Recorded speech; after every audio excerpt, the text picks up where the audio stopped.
Flog me now. As if. Waka dey go. I say waka dey go. Waka. Waka. I say go. As if.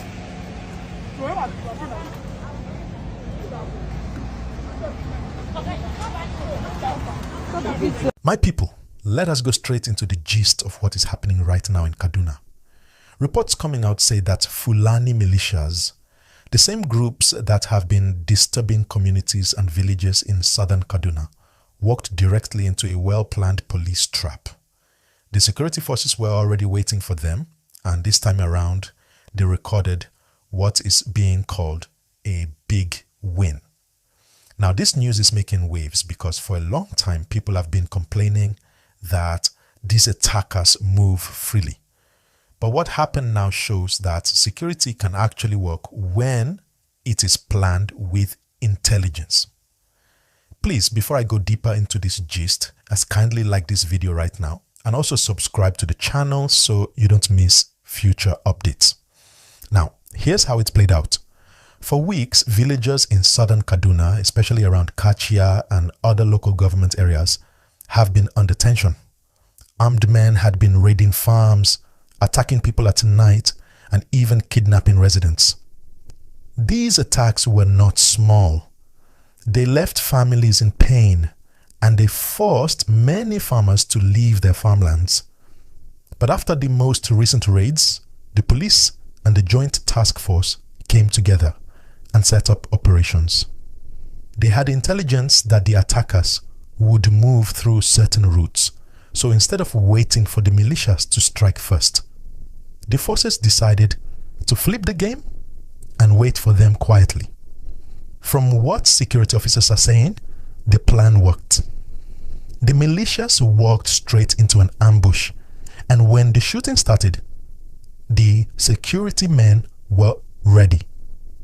Some of the attackers were arrested on the spot, while others were neutralized in the operation.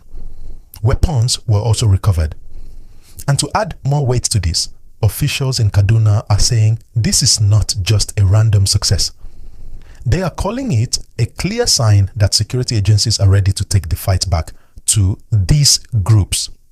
Once again, if you are following this gist and you are happy that communities are getting some relief, kindly like this video right now and also subscribe, because your support helps me bring you more of this kind of real-time information.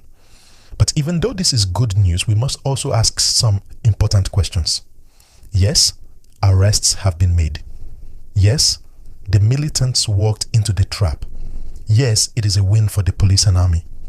But the bigger question is this: will this kind of operation continue? Or is it just a one-time victory?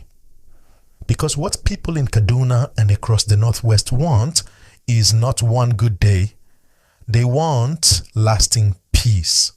They want to sleep at night without fear. They want to go to farm without thinking someone will kidnap them. They want their children to walk to school safely.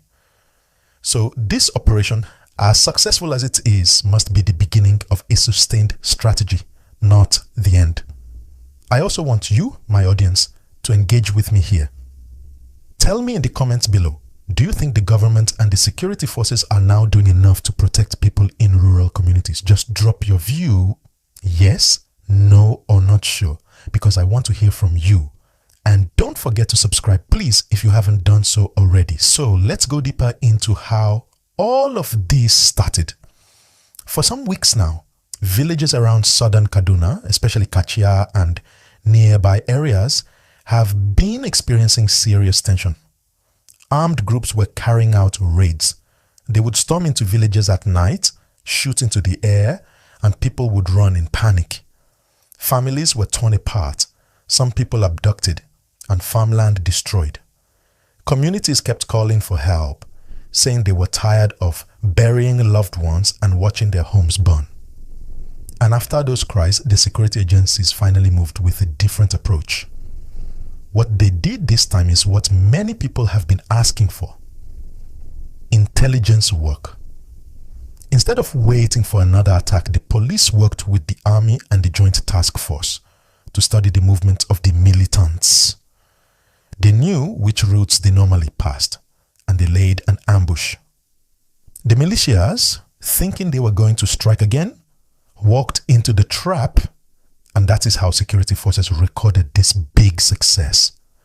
Arrests were made, and some attackers were stopped right there on the ground. Now, I want you to think about this carefully. It shows that when security forces use intelligence and coordinate properly, results can be achieved. For a long time, Nigerians have been saying the same thing, that we have the manpower, we have the tools, but what is missing is planning and intelligence.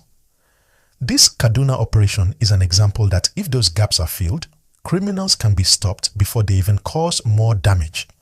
Please, if you agree with me on this point, let me see you hit that like button right now. And also subscribe, because your support is what helps me continue this analysis for you. But let's not pretend everything is solved already. The militias that were trapped in this operation are part of a bigger network. These groups are mobile. They move from state to state. They regroup, they recruit new people, and they find new ways to attack. That is why the victory we are celebrating today in Kaduna must be backed up with more action tomorrow and next week. If it stops here, the criminals will come back again. But if this becomes a continuous sustained pressure, then we will begin to see real peace. The communities, however, are still living in fear. I saw reports from residents saying that while they are happy the police and army were able to trap the militias, they still want permanent patrols in their areas.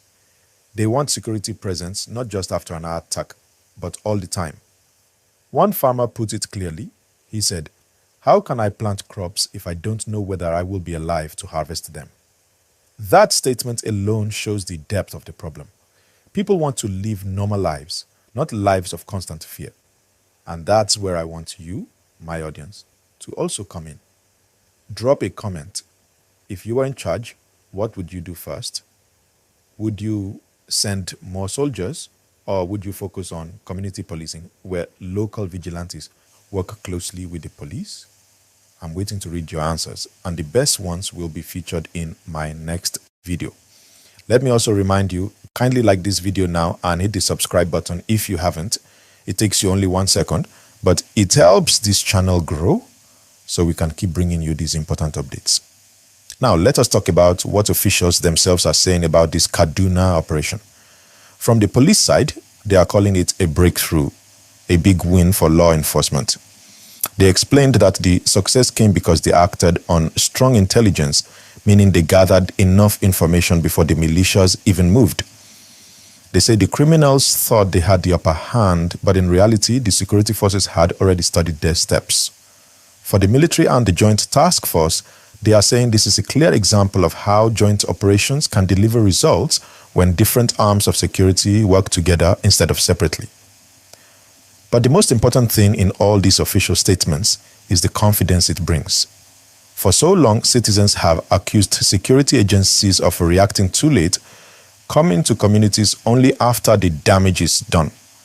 But in this case, the operation was proactive, and that is why they are calling it a big win. Arrests were made, weapons were seized, and the attackers were blocked from reaching their target. Officials want people to see this as a sign that things can change, that the cycle of attack and reprisal does not have to continue forever. Now, on the community side, the reaction is a mix of relief and caution. Yes, people are happy that the security forces actually showed up and delivered a result. But at the same time, they are saying one successful trap is not enough. Villages want permanent security patrols. They want checkpoints on the routes that attackers use. They want early warning systems so that when suspicious movement is spotted, people can quickly alert the authorities. They are asking for more transparency too. For example, if suspects are arrested, communities want to know what happens next. Will they face trial? Will they be prosecuted properly? Or will they disappear quietly only for the violence to continue? Please, let me pause here and remind you, if you're watching this gist and you're following this story with me, kindly like this video and subscribe right now. I am bringing you real-time analysis and making it simple for everyone to understand. So your support matters a lot. Now let us look at why this story is being called a big win across Nigeria. It is not just because militants were caught, it is also about the message it sends. For months, many Nigerians have felt helpless, thinking the bandits and militias are always one step ahead. But this time, the security forces turned the tables, and that message can boost the morale of both civilians and security agents. It shows that crime and violence are not unstoppable. With planning, they can be checked. But I must add, one operation does not end the whole problem. The militias are part of bigger networks that cross into other states like Zamfara, Katsina, Niger, and even the FCT sometimes. If this type of proactive action is repeated across these states, we could start seeing real results nationwide. That is why officials are under pressure now. People are saying, if you can trap them in Kaduna, why not do the same in Zamfara, in Katsina, in Benue? The people are asking, can this success be repeated everywhere? So my viewers, let me ask you, do you believe this Kaduna success can be replicated in other states? Or do you think it is just a one-time story? Drop your thoughts in the comments and I will feature your responses in my follow-up gist.